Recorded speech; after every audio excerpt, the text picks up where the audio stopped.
पिछले कई दिनों से मैं आपको बता रहा हूं कि उत्तर प्रदेश में जो एनकाउंटर हो रहे हैं या जो डॉन अपना साम्राज्य चला रहे हैं, ये सब तो जेल में आपने सुना होगा, लेकिन जेल से भी कैसे ये डॉन साम्राज्य चला लेते हैं, कभी सोचा आपने? चाहे कौन कौन, अगली तस्वीर प्ले कीजिए प्लीज। मुख्तार अंसारी हो, अतीक हो, अब्बास हो या अशरफ हो, ये सब जेल में, लेकिन जेल से भी सारा काम कर ले रहे हैं। कौन कौन किस जेल में है ये आपको बताता हूं। देखिए जरा, जेल में आखिर बंद जरूर है, लेकिन कोई ऐसा काम नहीं है जो जेल से नहीं कर पा रहे हैं, सारे काम कर रहे हैं जेल से। देखिए जरा जेल में किस स्थिति में, कहां जेल में देख रहे हैं आप। ये चारों जेल में, अतीक साबरमती जेल में है लेकिन सब कुछ कर रहे हैं। अशरफ अतीक के भाई बरेली जेल में है लेकिन पूरा साम्राज्य चल रहा है। अगला नाम है अब्बास, मुख्तार का बेटा, जो कि कासगंज जेल में है, उसका भी साम्राज्य चित्रकूट जेल से चल रहा था। और आखिरी नाम है मुख्तार अंसारी, बांदा जेल से। तो ये सारे डॉन माफिया जेलों में जरूर हैं, लेकिन कैसे जेल में ही सेटिंग करके, कैसे आखिर जेल को ही इन्होंने अपना अड्डा बना लिया है और इनके लिए सबसे सुरक्षित और महफूज जगह है और जेल से ही अपना साम्राज्य चलाते हैं। ये रिपोर्ट देखिए जरा।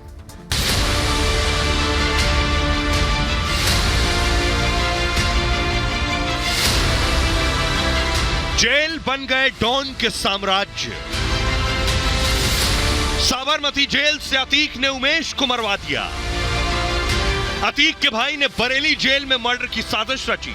चित्रकूट जेल में अब्बास वसूली का धंधा चला रहा था। रोपड़ जेल को मुख्तार ने ऐशगाह बना दिया था। सलाखें अपराधियों के लिए सेफ अड्डा बन गई। अतीक, मुख्तार जैसे बड़े बड़े डॉन जेलों को सुरक्षित ठिकाने की तरह इस्तेमाल कर रहे हैं। जेलों से ही हत्या वसूली का पूरा कारोबार ऑपरेट हो रहा है। पहले मुख्तार, फिर अब्बास, उसके बाद अतीक और अब अतीक के भाई अशरफ का जेल से चलने वाला धंधा बेनकाब हो गया है। बिना किसी एंट्री के जेल के अंदर अशरफ अपने गुर्गों से मिलता था। उमेश के शूटर उस्मान को भी पूरा प्लान समझाया था, लेकिन अब जेल में अशरफ का धंधा चलाने वाला नेटवर्क बेनकाब हो गया है। यूपी एसओजी ने अशरफ के 2 मददगार गिरफ्तार कर लिए हैं। आइए अब मैं आपको बताता हूं जेल से कैसे चल रहा है पूरा साम्राज्य। ये अतीक है और ये अतीक के भाई अशरफ है। ये है तो वैसे जेल में, लेकिन जेल से भी पूरी हत्या की प्लानिंग करते हैं। जेल में काम करने वाले लोगों से सेटिंग करते हैं। ये जेल देख रहे हैं आप, जिला कारागार बरेली। ये जो जेल है, इस जेल में इनका जैसे सिक्का चलता हो, सारे काम करवा लेते हैं जेल में। इनसे मिलने भी जाना हो तो किसी पर्ची, नाम, पते की जरूरत नहीं, जेल में जाकर मिल भी सकते हैं। कुछ लिखवाने की जरूरत नहीं, किसी को बताने की जरूरत नहीं। अब सोचिए जरा किस स्तर की इनकी सेटिंग होती है कि आपको जेल के अंदर बुला लेंगे और मिल भी लेंगे, सारी प्लानिंग, सारी तैयारी कर लेंगे। और ऐसे ही उमेश की हत्या की प्लानिंग जेल से हो गई। अब 2 लोग पकड़े गए, उनके बारे में आपको बताता हूं। ये अतीक का भाई है जेल में। अतीक अहमद का भाई अशरफ बरेली जेल में है यूपी की। और अतीक, अशरफ ने उमेश की हत्या का प्लान बनाया यहीं से। साबरमती और बरेली जेल से मर्डर की प्लानिंग हो गई। सोचिए, अतीक की तरह ही जेल में अशरफ ने जाल बिछाया। जेल में सांठगांठ करके अपने 2 मददगार बना लिए पहले जेल के अंदर ही। मददगार जेल कर्मचारियों से मिलकर मुलाकात कराते थे इनकी। बिना पर्ची यानी नाम दर्ज कराए बिना अशरफ से आप जेल में मिल सकते हैं। शूटर उस्मान भी अतीक के बाद अशरफ से मिला था। अशरफ ने अपने सालों को बरेली में ही रोक रखा था। साला सद्दाम बरेली में रहकर अशरफ का काम देखता था और अशरफ के आदेश के मुताबिक जेल में मुलाकात हुआ करती थी। जिससे मिलना होता था अशरफ सीधे जेल में बुला लेता था। अतीक का भाई है ये। एसओजी ने जेल सिपाही शिवहरी और नन्हे को गिरफ्तार कर लिया। नन्हे कैंटीन में सामान की सप्लाई किया करता था और यही दोनों मिलकर बिना पर्ची के मुलाकात करवा रहे थे डॉन के भाई की। यूपी पुलिस दोनों आरोपियों से इस वक्त पूछताछ कर रही है। मामले में जेल अधिकारी समेत 7 लोग आरोपी हैं। सुनिए जरा, इस जिले के एसएसपी जिनका नाम है अखिलेश चौरसिया, वो क्या कह रहे हैं। जैसे सामान्य लोगों को 40 मिनट मिलने का टाइम होता है, ये लोग 2 घंटे 2.5 घंटे जाके मिलते थे और मिलते भी थे। जो मिलाई स्थान है उसके बगल में एक गोदाम है, वहाँ पे जाके ये लोग मिलते थे, बात करते थे आपस में। और एक और चीज़ जो प्रकाश में आई है कि एक दयाराम है जो जेल को सब्जियां सप्लाई करता है, ये भी सद्दाम के संपर्क में था और उसको जो भी चीज़ की जरूरत होती थी अंदर अशरफ को, ये सद्दाम और उसके आदमी उसको दे देते थे, ये जाके जेल के अंदर उसको पहुंचा देता था। आइए अब मैं आपको बताता हूं, अतीक का भाई भी ऐश कर रहा था, अब अतीक क्या कर रहा था। देखिए ये अतीक की जेल, ये भी अतीक की जेल, क्या अतीक का अड्डा है? क्या अतीक यहां सब कुछ कर रहा है, प्लानिंग भी कर रहा है? क्योंकि कहा गया कि अतीक प्लानिंग कर रहा था उमेश को मारने की इस जेल के अंदर से। तो कैसे प्लानिंग की अतीक ने, सोचिए कैसे ये गुंडे, ये माफिया जेल में जाने के बाद सब सेटिंग कर लेते हैं। देखिए जरा, अब कैम 5 काटिए प्लीज और ग्राफिक्स प्ले कीजिए। ये जो आप देख रहे हैं, अब मैं आपको दिखाता हूं कि आखिर किस जगह पर ये देख रहे हैं आप, जेल से कैसे प्लानिंग हो रही थी। जेल से अतीक का रंगदारी का धंधा चलता है और उमेश मर्डर का अतीक अहमद ने ही प्लान बनाया। साबरमती जेल में मर्डर की रणनीति तय हुई और मर्डर प्लान बनने के बाद शूटर को बुलाया गया। उस्मान अतीक से मिलने साबरमती जेल पहुंचा। अभी अतीक बताया गया मुस्लिम हॉस्टल में भी अतीक इसी तरह से वीडियो कॉल के जरिए जुड़ गया था जेल से। बरेली जेल में अशरफ से भी मिलने गया था उस्मान और हत्या के लिए आईफोन और पिस्टल उस्मान को मिला। जेल से आईफोन पर ही अतीक व्हाट्सएप कॉल करता था। हत्या के बाद उस्मान को 10 लाख और गाड़ी मिलने वाली थी। जब सब तय हुआ तो मुस्लिम हॉस्टल में रणनीति बनाई गई और जेल से ही अतीक ने वीडियो कॉल पर शूटर से बात की थी। तय हुआ कि गाड़ी से उतरते ही उमेश उस्मान पर गोली चला देगा। पहली उस्मान चलाएगा गोली और बैकअप प्लान था कि उस्मान चूका तो फिर गुलाम गोली चलाएगा। प्लान के मुताबिक उस्मान ने पहली गोली उमेश पर चला दी। इसके बाद सिपाही को उस्मान ने गोली मार दी, लेकिन इस दौरान उमेश घर के अंदर चला गया। उसके बाद असद नीचे उतरा गाड़ी के और वो मारने दौड़ा। इस प्लान की कहानी अतीक ने जेल से ही लिख दी थी। तो ये सब कैसे होता है, आपको सुनवाता हूं। पूर्व डीजीपी विक्रम सिंह को सुनिए, जो बता रहे हैं कि इन डॉन्स का, माफियाओं का साम्राज्य जेल से कैसे चलता है। सुनिए। डॉन का साम्राज्य जेल में भ्रष्टाचार के चलते चलता है।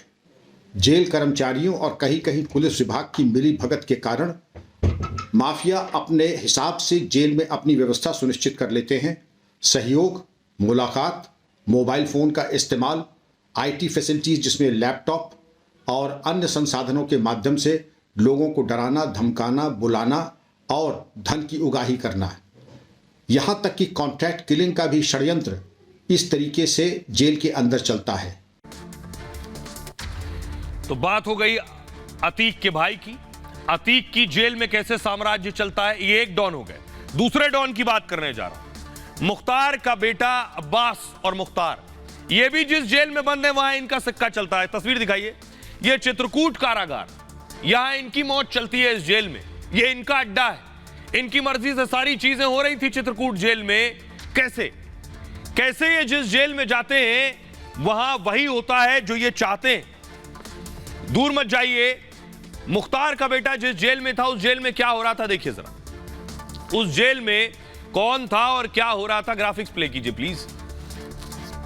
ये आप देख रहे हैं मुख्तार का बेटा अब्बास और पत्नी निखत, ये चित्रकूट जेल में हो रहा था। जेल में अब्बास ने सारा जुगाड़ कर लिया था।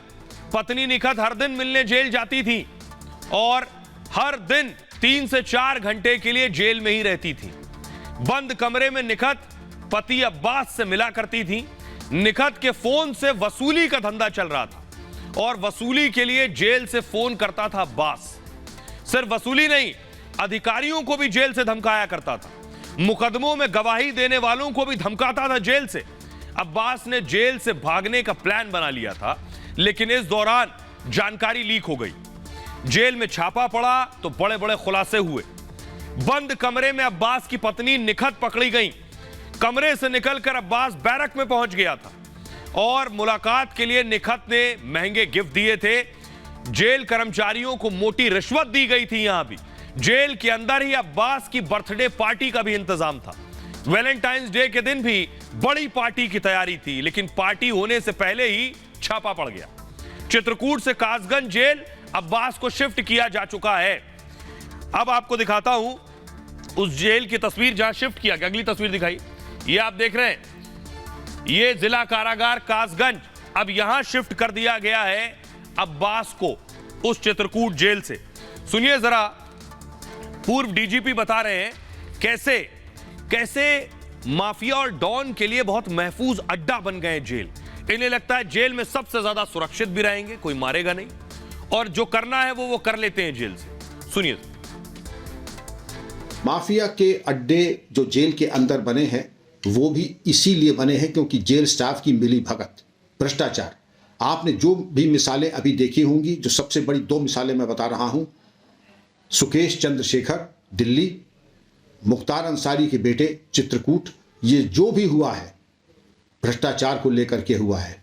दुर्भाग्य ये है कि ऐसी ऐतिहासिक कार्रवाई भ्रष्टाचार के चलते पहले भी नहीं की गई, जिसको लेकर के जेल स्टाफ इससे परहेज करे। जेल सुरक्षा में अमूलचूल परिवर्तन की आवश्यकता है। जैसे कि हाई सिक्योरिटी प्रिजन जहां चरमपंथी रखे जाते हैं, उस प्रकार की सुरक्षा व्यवस्था सुनिश्चित होनी चाहिए। अब मैं आपको बताता हूं, विक्रम सिंह साहब को आपने सुन लिया, ये अब्बास अंसारी की बात हो रही थी। अब डॉन का सोचिए जरा, ये आप देख रहे हैं मुख्तार अंसारी पंजाब की जेल में बंद थे, वहां से भी उन्होंने सेटिंग कर ली। मुख्तार अंसारी की तस्वीर आप देख रहे हैं, लेकिन जिस जेल में थे ये वहां भी ऐश कर रहे थे। कैसे, ये मैं क्यों कह रहा हूं? ये मैं इसलिए कह रहा हूं कि जब ये पंजाब की रोपड़ जेल में बंद थे तो उस जेल में कैसे मौज कट रही थी, ये बाद में खुलासा हुआ। ये आप देख रहे हैं मुख्तार को, पंजाब की रोपड़ जेल में मुख्तार का फुल जुगाड़ था, और बैरक में नहीं, सरकारी आवास में रहता था मुख्तार। पत्नी अफशा भी मुख्तार के साथ ही रहा करती थी। सुबह 9 बजे पहुंचती थी और देर रात लौटती थी। परिवार कभी भी जेल में मुख्तार से मिल सकता था, ऐसे इंतजाम थे अंदर। मुख्तार के गुर्गे भी जेल के आसपास ही रह रहे थे। जेल में 5 सितारा जैसी सुविधाएं मिली हुई थी इन्हें, और 10 आईपीएस डॉन की खातिरदारी में लगाए गए थे। मुख्तार जेल से अपनी एम्बुलेंस भी में निकला करता था। बताया गया ये एम्बुलेंस बहुत खास थी और बुलेट प्रूफ एम्बुलेंस हुआ करती थी, और मुख्तार के लिए किले की तरह यह एम्बुलेंस थी। दावा था कि एम्बुलेंस में हथियार रखने के तहखाने भी थे। कितना सच कितना फसाना। एम्बुलेंस के साथ पुलिस काफिले की तरह भी चलती थी। एम्बुलेंस के साथ तमाम प्राइवेट गाड़ियां भी दिखती थीं। और लेकिन अब योगी की पुलिस मुख्तार को उत्तर प्रदेश ले आई है और यूपी की बांदा जेल में मुख्तार बंद है। अब बारी अतीक की है। अतीक को साबरमती जेल यानी गुजरात की साबरमती जेल से लाया जाएगा। कब लाया जाएगा ये मैं आपको बताता हूं। डॉन अतीक अहमद को अगले हफ्ते अहमदाबाद के साबरमती जेल से प्रयागराज लाया जा सकता है, और इसके लिए पुलिस ने तैयारी भी शुरू कर दी है। सूत्रों से जो जानकारी मिली है उसके मुताबिक होली के बाद यानी कल से पुलिस कागजी कार्रवाई शुरू कर सकती है। पुलिस तैयारी कर रही है कि कोर्ट से अनुमति लेकर साबरमती जेल अतीक को प्रयागराज लाया जाए, और प्रयागराज की जेल में ही उमेश हत्याकांड को लेकर अतीक से पूछताछ की जाए। अतीक को, ग्रिड हटवाइए प्लीज, अतीक को उमेश पाल और 2 पुलिस गार्ड की हत्या के मामले में मुख्य साजिशकर्ता माना जाता है। तैयारी की जा रही है कि गुजरात में जेल को प्रोडक्शन वारंट के लिए आवेदन किया जाए, और इस काम में योगी की पुलिस तेजी के साथ जुट गई है। लेकिन आपको बताता हूं कि आखिर क्यों अतीक पहुंचा साबरमती जेल, किस वजह से और क्यों ले जाया गया, क्योंकि था तो उत्तर प्रदेश का कैदी। तो वजह यह है कि जून 2019 में साबरमती जेल शिफ्ट किया गया था अतीक को। सुप्रीम कोर्ट ने 22 अप्रैल 2019 को आदेश दिया। अतीक को देवरिया जेल से गुजरात शिफ्ट किया गया। उच्च सुरक्षा वाली साबरमती जेल में शिफ्ट किया गया। अतीक पर कारोबारी मोहित के अपहरण का आरोप है। अपहरण के साथ ही हमले और साजिश रचने का भी आरोप है। 28 दिसंबर 2018 को जायसवाल ने एफआईआर दर्ज करवाई। आरोप लगाया कि एक जेल ले जाकर हमला किया गया। पूरा कारोबार अतीक को सौंपने के लिए मजबूर किया गया। अतीक देवरिया जेल में था उस वक्त, वहीं पर मारपीट की गई। इस मामले के बाद अतीक साबरमती जेल शिफ्ट कर दिया गया। अब आपको दिखाता हूं अतीक को अगर लाया जाएगा तो फिर कैसे लेकर आया जाएगा। अतीक को लाने की पूरी तैयारी कर ली गई है, अगर तो रूट क्या होगा, किस रूट से अतीक को लाया जाएगा साबरमती जेल से, यह आपको बताता हूं। गुजरात के जिस जेल में अतीक बंद है उसका रूट मैप मैं आपको दिखाने जा रहा हूं। साबरमती जेल से इंदौर यानी एमपी, एमपी से भोपाल, भोपाल से सागर और फिर छतरपुर होते हुए बांदा लेकर आया जाएगा और बांदा लेकर आने के बाद प्रयागराज पहुंचेगा अतीक और उसके बाद वहां अतीक से पूछताछ की जाएगी। यह होगा।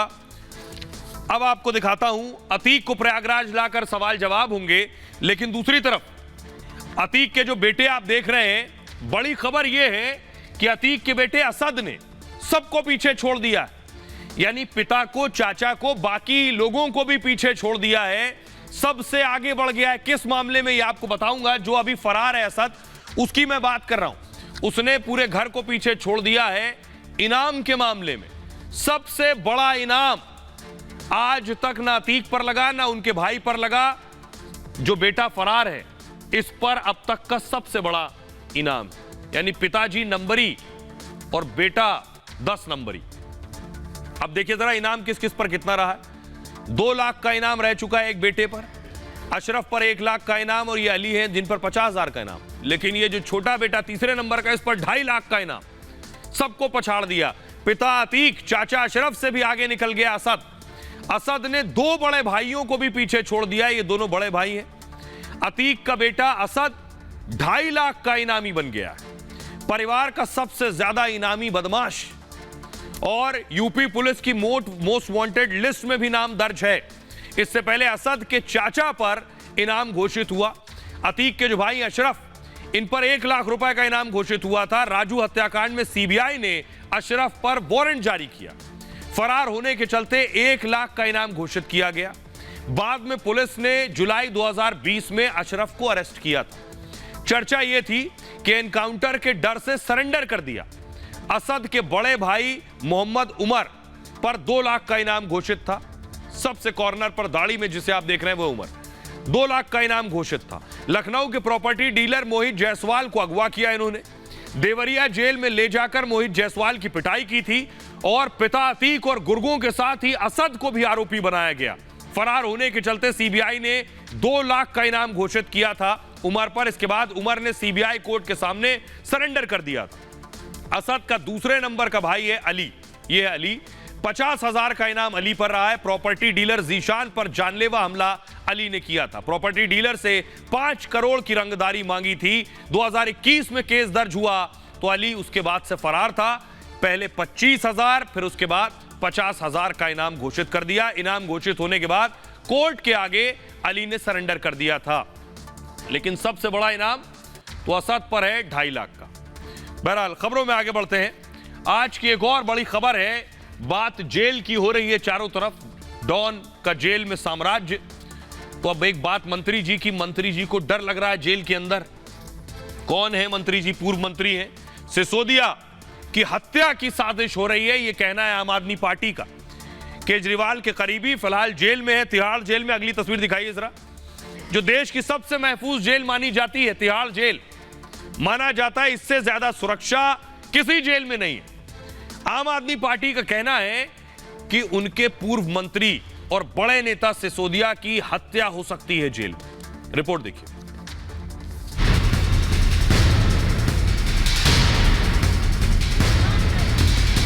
प्रधानमंत्री नरेंद्र मोदी जी और भारतीय जनता पार्टी की सरकार मनीष सिसोदिया की हत्या कराना चाहती है। शराब घोटाले में तिहाड़ जेल में बंद मनीष सिसोदिया को आखिर किससे खतरा? वो कौन है जो सिसोदिया की हत्या करवाना चाहता है? खुद सुनिए आम आदमी पार्टी सांसद संजय सिंह कितना गंभीर आरोप लगा रहे हैं। प्रधानमंत्री नरेंद्र मोदी जी और भारतीय जनता पार्टी की सरकार मनीष सिसोदिया की हत्या कराना चाहती है। क्या सिसोदिया के जेल जाने से आम आदमी पार्टी की मुश्किलें बढ़ गई हैं? इसलिए वो विक्टिम कार्ड खेल रहे हैं। पेशी पर सिसोदिया हंसते हुए हाथ हिला रहे थे। आम आदमी पार्टी के प्रवक्ता शराब घोटाले के खुलासे के बाद से ही दावा कर रहे हैं कि सीबीआई को कोई सबूत नहीं मिला। सवाल यही है कि फिर केजरीवाल की पार्टी क्यों डर रही है? जो तिहाड़ जेल केजरीवाल सरकार के अधीन है, उसमें सिसोदिया की हत्या की साजिश कैसे रची जा सकती है? जिस जेल में केजरीवाल के खासम खास मसाज की सेवाएं ले रहे थे, उस जेल में सिसोदिया को किससे डर? दिल्ली की जनता ये जानना चाहती है।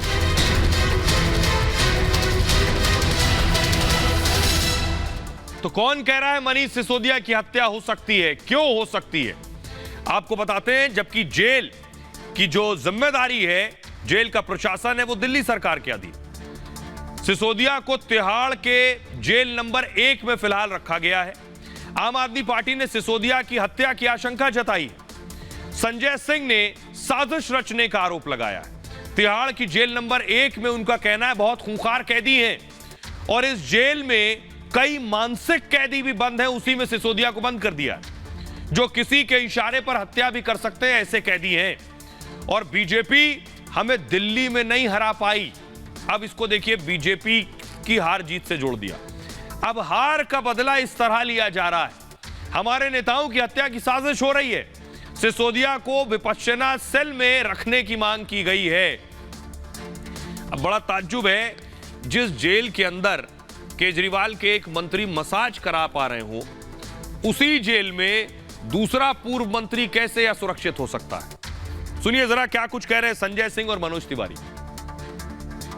मैं इस बात को पूरी गंभीरता के साथ कह रहा हूं क्योंकि तिहाड़ जेल में कई कैदियों की हत्या हो चुकी है और मनीष सिसोदिया, जिनके बारे में अगर न्यायालय ने कहा कि उनको विपश्यना सेल में रखा जाए, बावजूद इसके आपने उनको जेल नंबर 1 में रखा है, जो सबसे खूंखार कैदियों के लिए है। तो प्रधानमंत्री नरेंद्र मोदी जी और भारतीय जनता पार्टी की सरकार मनीष सिसोदिया की हत्या कराना चाहती है और हत्या की साजिश रच रही है। ये हमारा सीधा आरोप है। आश्चर्य की बात है कि जो सबसे खूंखार हैं, वो आज खूंखारों से डरने की बात कर रहे हैं। ऐसे खूंखार जो 6-6 महीना 8-8 महीना जेल में रहते हैं और मंत्री पद पे बने रहते हैं, और वो कहते हैं कि हमारा दूसरा साथी खूंखार के बीच आ गया। तो जो पहला रह रहा था वो खूंखार के बीच नहीं था। जो बात मनोज तिवारी कह रहे हैं, अब इसी बात पर आम आदमी पार्टी और बीजेपी आमने सामने। देखिए जरा दोनों क्या कह रहे हैं मनीष सिसोदिया की सुरक्षा को लेकर। आम आदमी पार्टी का कहना है खूंखार कैदियों के बीच सिसोदिया को रख दिया, तो बीजेपी कह रही है झूठ बोलना आम आदमी पार्टी की पहचान है। संजय सिंह कह रहे हैं हमारे नेताओं के खिलाफ साजिश रची जा रही है। बीजेपी कह रही है ये विक्टिम कार्ड खेल रही है आम आदमी पार्टी। आपका कहना है जेल में सिसोदिया की जान को खतरा है। बीजेपी कह रही है ध्यान भटकाने के लिए ये नई नौटंकी शुरू कर दी है। आपका कहना है जेल में सिसोदिया की हत्या हो सकती है। बीजेपी कह रही है गलत तथ्य पेश कर रही है आम आदमी पार्टी। आपका कहना है क्या ऐसे राजनीतिक दुश्मनी होती है? तो बीजेपी कह रही है क्या झूठ बोलना आम आदमी पार्टी की आदत है? सिसोदिया को विपश्यना सेल में रखा जाए ये कहा गया, तो बीजेपी का कहना है दिल्ली सरकार के अंडर ही तिहाड़ जेल है, तो फिर आप हमसे क्यों पूछ रहे हैं? आप खुद तय कीजिए। आइए अब आपको सुनवाता हूं, सुनिए सौरभ भारद्वाज क्या कुछ कह रहे हैं और शहजाद पूनावाला क्या कह रहे हैं। मनीष सिसोदिया जी केंद्र सरकार के षड्यंत्रों के कारण जेल में हैं और ये पता चल रहा है कि उनको किसी षड्यंत्र के तहत तिहाड़ जेल की जेल नंबर 1 में रखा गया है। जेल नंबर 1 में पूरे देश के सबसे खतरनाक, वॉयलेंट, हिंसक अपराधी बंद हैं।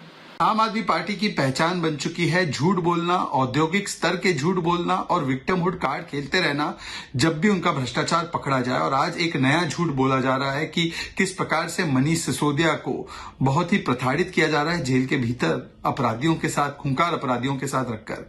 अरे भाई, सबसे पहले तो जो जेल है वो तो तिहाड़ जेल और बाकी जेल दिल्ली सरकार के तहत आती है। आइए अब आपको बताता हूं कि कैसे आरोपों में फंस गई है आम आदमी पार्टी अपनी कही हुई बातों में। दरअसल इन आरोपों को खारिज किया है तिहाड़ जेल प्रशासन ने। आपके आरोपों पर तिहाड़ जेल प्रशासन का बयान आया है। जेल अधिकारी बोले कि खतरे की जो आशंका है पूरी तरह से निराधार है। सिसोदिया को लेकर लगाए गए आरोपों में कोई दम नहीं। सिसोदिया को अलग वार्ड में रखा गया है। उस वार्ड में कैदियों की संख्या कम है और वार्ड में ऐसे कैदी हैं जो गैंगस्टर नहीं है। वार्ड के कैदियों का आचरण अच्छा है और इस सेल में मेडिटेशन भी किया जा सकता है। जेल नियमों के मुताबिक सुरक्षा के कड़े इंतजाम किए गए हैं, यह भी जेल प्रशासन का कहना है। लेकिन इस बीच आज देश होली मना रहा था, तो सोचिए अरविंद केजरीवाल क्या कर रहे थे, यह भी आपको बताता हूं। यह भी दिलचस्प है। दिल्ली के मुख्यमंत्री अरविंद केजरीवाल बुधवार को राजघाट पहुंच गए। यहां उन्होंने राष्ट्रपिता महात्मा गांधी को श्रद्धांजलि अर्पित की। केजरीवाल ने मंगलवार को ही होली नहीं मनाने का ऐलान कर दिया था। सिसोदिया की गिरफ्तारी के विरोध में अरविंद केजरीवाल ध्यान पर बैठ गए थे। केजरीवाल ने सुबह 10 बजे से लेकर शाम 5 बजे तक 7 घंटे ध्यान लगाया। केजरीवाल ने सिसोदिया की गिरफ्तारी के विरोध में केंद्र सरकार पर वो जमकर बरसे, उन्होंने निशाना साधा। केजरीवाल ने कहा, एक ऐसा देश जहां प्रधानमंत्री लोगों को अच्छी शिक्षा और अच्छा स्वास्थ्य सुविधाएं देने वाले लोगों को जेल में डाल देते हैं, देश को लूटने वालों को समर्थन करते हैं, यह ठीक नहीं है। केजरीवाल ने कहा कि सिसोदिया और सत्येंद्र जैन के जेल में होने से वो परेशान नहीं है, वो बहादुर हैं और देश के लिए अपने प्राणों की आहुति देने को तैयार हैं। मुझे देश के हालात पर चिंता हो रही है। सुनिए केजरीवाल ने कल क्या कहा था। मैं चिंतित हूं आज देश की परिस्थिति को लेके। जिस देश के प्रधानमंत्री लोगों को अच्छी शिक्षा और अच्छा इलाज देने वालों को तो जेल में डाल दें और देश को लूटने वालों का साथ दें, उस देश की स्थिति बहुत चिंताजनक है। वहाँ आम लोगों के लिए काम करने वाला और उनकी सुनवाई करने वाला कोई नहीं बचता। मैंने तय किया है कि मैं इस बार होली वाले दिन पूरा दिन देश के लिए ध्यान करूंगा, प्रार्थना करूंगा, पूजा करूंगा। अब इसमें एक और एंट्री हो गई है। तेलंगाना के सीएम केसीआर की बेटी का भी शराब घोटाले में नाम आ गया। ये आप देख रहे हैं, के कविता नाम है इनका, चंद्रशेखर राव हैं, उनकी सुपुत्री है के कविता। शराब घोटाले में इनका नाम है और इनको भी तेलंगाना से बुलाया गया है। आज इनकी फ्लाइट दिल्ली लैंड कर चुकी है। अगली तस्वीर दिखाई जरा, ये आप देख रहे हैं के कविता दिल्ली एयरपोर्ट पर। आप देख रहे हैं जब फुल स्क्रीन लीजिए जरा, जिस वक्त वो दिल्ली एयरपोर्ट पर लैंड हुई। अब इन्हें समन किया है, इनसे भी पूछताछ की जानी है। यानी इसके तार दिल्ली से दक्षिण भारत तक जुड़े। हैदराबाद एयरपोर्ट की तस्वीरें मैं आपको दिखा रहा हूं। आइए अब आपको बताता हूं कि क्या कुछ सवाल जवाब होने हैं और केसीआर की बेटी का इन्वॉल्वमेंट क्या है, आखिर तेलंगाना से ताल्लुक क्या है इसका, क्यों बुलाया गया उन्हें, उनका रोल क्या है इसमें। तो अब मैं आपको बताता हूं, तेलंगाना के सीएम की बेटी से अब इन्फोर्समेंट डायरेक्टरेट पूछताछ करने वाली है, ईडी। केसीआर की बेटी के कविता को पूछताछ के लिए बुला लिया गया है और 9 मार्च को के कविता से पूछताछ की करेगी ईडी। दिल्ली शराब घोटाले को लेकर उनसे सवाल जवाब होने हैं। के कविता के करीबी को ईडी ने गिरफ्तार भी कर लिया। गिरफ्तार अरुण को के कविता का बहुत करीबी माना जाता है। अरुण पर 100 करोड़ की रिश्वत देने का आरोप भी है। शराब नीति में बदलाव के लिए रिश्वत देने का आरोप है उन पर। के कविता ने पेशी के लिए ईडी से और वक्त मांगा है। कविता कानूनी सलाह लेने पर विचार कर रही है। दरअसल ये वजह है कि उन्होंने और वक्त मांगा था। अब आपको सुनवाता हूं केसीआर की बेटी को, जरा सुनिए, जिन्हें ईडी ने समन किया। देखिए, बीजेपी नेता ऐसे ज्योतिष बन के अलग अलग तरीके के टिप्पणी करते रहते हैं। मैं उनसे यही कहना चाहती हूँ, हमें पता है जांच एजेंसी आपके पूरे all these agencies are in your pocket. आप बार बार लोगों को याद क्यों दिला रहे हो, बार बार क्यों कह रहे हो कि हम ये बोलेंगे तो कल ये हो जाएगा, परसों ये हो जाएगा। It's a unfortunate state in our country कि leading political party is literally dictating what is to be done in each and every case। और मैं यही सिंपल सवाल पूछना चाहती हूँ कि अदानी जी का ये जो पूरा इश्यू चल रहा है, इनमें क्यों जांच एजेंसी कुछ नहीं कर रही है, क्यों सो रही है, क्यों उन्होंने सुमोटो कुछ नहीं करते? तो ये क्यों बीजेपी नेताओं को नहीं दिखता है? LIC का 50,000 करोड़ एक महीने में चला जाता है। आम जनता जो LIC में जिसने इन्वेस्ट किया उसको नुकसान हो रहा है, क्यों बात नहीं करती है? जांच। तो अब के कविता से पूछताछ होनी है। खबरों में आगे बढ़ते हैं। आज की एक और बड़ी खबर है। बड़ी खबर आई है पड़ोसी मुल्क पाकिस्तान से। वहां के हालात के बारे में आपको पता है, वहां लोग आटे से भी, भूख से भी मर रहे हैं और सियासत भी एक दूसरे को मार रही है। लाहौर पर इमरान की चढ़ाई की तैयारी थी। इमरान खान, अगली तस्वीर दिखाई, इमरान खान लाहौर पहुंच रहे थे रैली में, लेकिन उसके बाद देखिए क्या हुआ सड़कों पर। फुल स्क्रीन लीजिए जरा तस्वीर। PTI पुलिस ने अटैक किया है PTI के कार्यकर्ताओं पर, यानी इमरान खान की पार्टी पाकिस्तान तहरीक-ए-इंसाफ, इमरान की पार्टी पर यह अटैक हुआ। पुलिस वालों ने डंडों से, देख रहे हैं नाजी एक्सप्रेस, डंडों से सामने शीशे तोड़ दिए।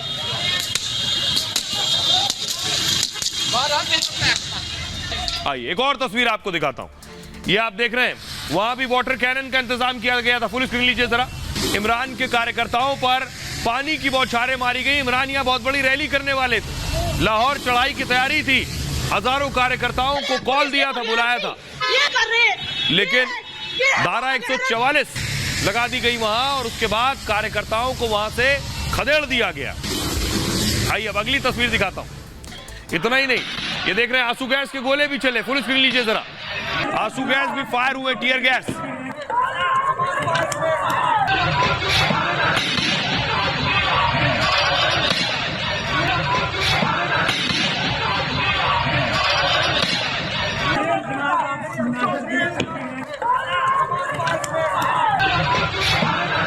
भाई अब ये देख रहे हैं पाकिस्तान तहरीक-ए-इंसाफ के कार्यकर्ताओं को अरेस्ट किया गया, कई कार्यकर्ता गिरफ्तार किए गए हैं। अगली तस्वीर दिखाई जरा। ये आप देख रहे हैं जो PTI के कार्यकर्ता हैं वो प्रोटेस्ट कर रहे थे, प्रदर्शन कर रहे थे, हजारों की संख्या में जुटे थे, जिन्हें खदेड़ दिया गया। अब आपको बताता हूं कि आखिर इमरान किस तैयारी में है। इमरान जो चाह रहे हैं, कोशिश ये है सरकार की वो ना होने पाए। दरअसल आपको बताऊं कि लाहौर में इमरान की रैली से पहले घमासान मचा हुआ। इमरान ने लाहौर में रैली करने का आह्वान किया था और PTI के हजारों कार्यकर्ता जमान पार्क में जमा हुए। कार्यकर्ताओं को रोकने के लिए धारा 144 लगा दी गई। उससे पहले पुलिस ने PTI के सैकड़ों कार्यकर्ताओं को गिरफ्तार कर लिया। पुलिस ने इमरान समर्थकों की गाड़ियां तोड़ दी। PTI कार्यकर्ताओं पर लाठियों से हमले किए गए। दावा है कि महिला कार्यकर्ताओं को चोटें भी आई हैं। पुलिस ने आंसू गैस के गोले भी दागे हैं। वाटर कैनन से कार्यकर्ताओं को रोकने की भी कोशिश हुई। इमरान खान के लिए विशेष सुरक्षा व्यवस्था, बम, बुलेट प्रूफ गाड़ी में रैली को संबोधित करते इमरान और इमरान की पार्टी का शाहबाज सरकार पर यह आरोप है। इमरान खान को रोकने की कोशिश हो रही है, ये उनका कहना है। पाकिस्तान में जल्द ही चुनाव है और उससे पहले इमरान खान जोर आजमाइश कर रहे हैं। बहरहाल ये भारत की बात है में इतना ही। आप अपना बहुत ख्याल रखिए। एक छोटे से ब्रेक के लिए रुक रहे हैं, लौट रहे हैं कुछ और बड़ी खबरों के साथ।